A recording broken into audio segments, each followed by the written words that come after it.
Hey everyone, welcome back. You know how much we love to really sink our teeth into something that makes us think? And the topic you sent in today definitely fits the bill. We're going to take a deep dive into, well, it's an audio clip from thickshades.com.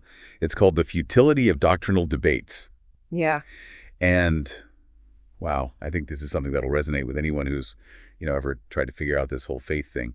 Yeah, it's a question people have been wrestling with for ages, right? Like, Yeah. what does it actually mean to live out your faith authentically? Especially, and let's be honest, within Christianity. I mean, it's so diverse and sometimes, well, pretty argumentative. Isn't that the truth? And this clip, it just dives right in. It suggests that all those doctrinal debates, the ones that can actually cause more harm than good. Right. As in the Christian community, that is.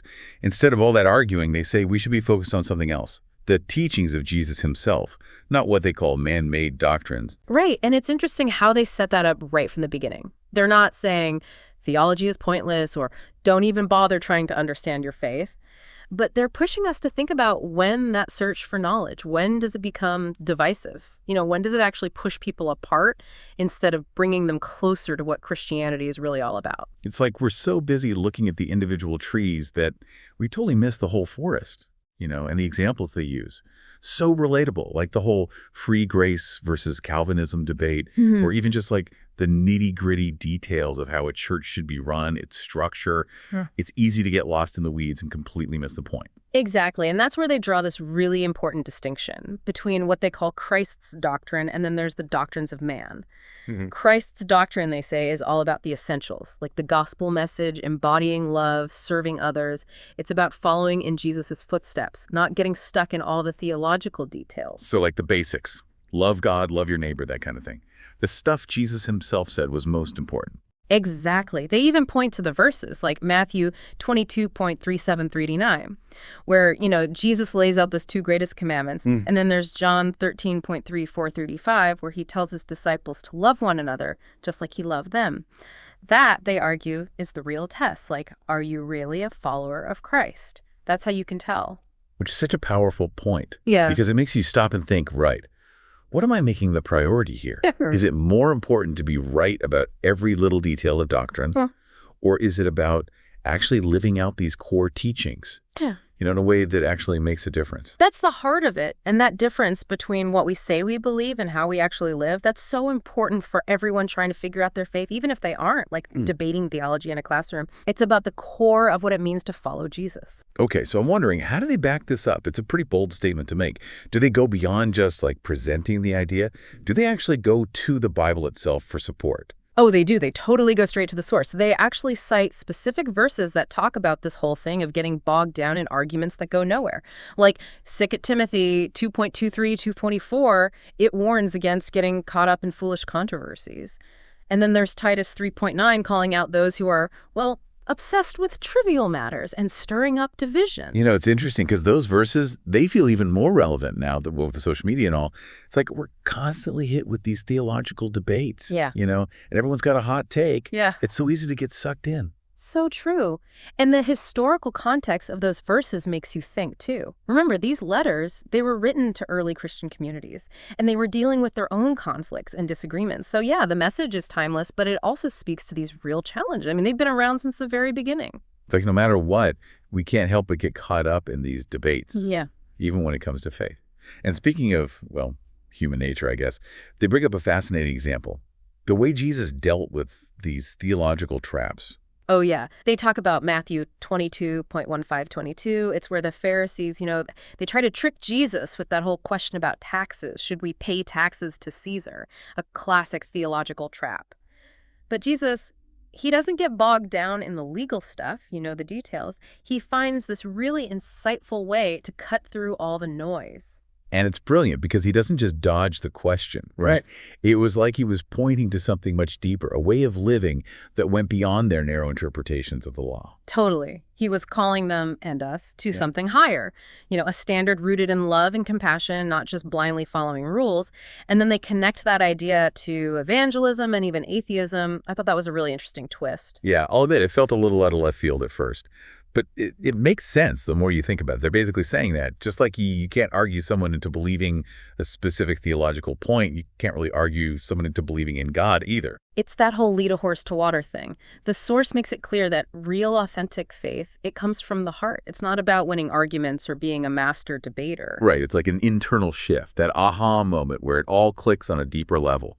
They even bring up James 2.18. It says that even demons believe in God, but they tremble.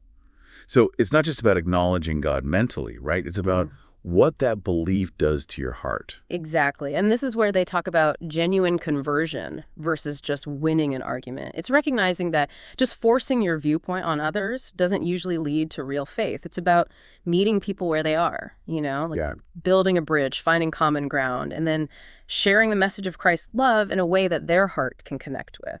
Because even if you could somehow win every debate, what's the point if it doesn't change people? If it doesn't impact their lives for the better? Right. It changes how we should approach people who see things differently. It's not about proving who's right or wrong or acting like we have all the answers. It's about seeing each other as people, all on our own journeys, and offering the same grace and compassion that we've been given. It's about building bridges instead of walls, right? Yeah. And that leads perfectly into their next point. That whole idea of unity within the Christian community, like how important it really is. They bring up Jesus' prayer in John 17.21, where he prays for his followers to be one, united. And that picture, that vision of unity, it's powerful, but then they contrast it with, well, the danger of division. They talk about Galatians 5.15, which warns against, and this is interesting, biting and devouring one another. Yeah. It makes you think about what happens when we focus on our differences instead of our shared faith. Yeah, it's actually kind of sad when you really think about it. All that energy, all that passion we pour into these arguments, sometimes it feels like we miss the bigger picture. That call to love and unity, like Jesus lived out. It's easy to get stuck in our own little theological bubbles and forget that we're all on the same team, right? Striving towards the same goal. I think that's what the source wants us to remember. So if not endless debates, then what? What's the alternative?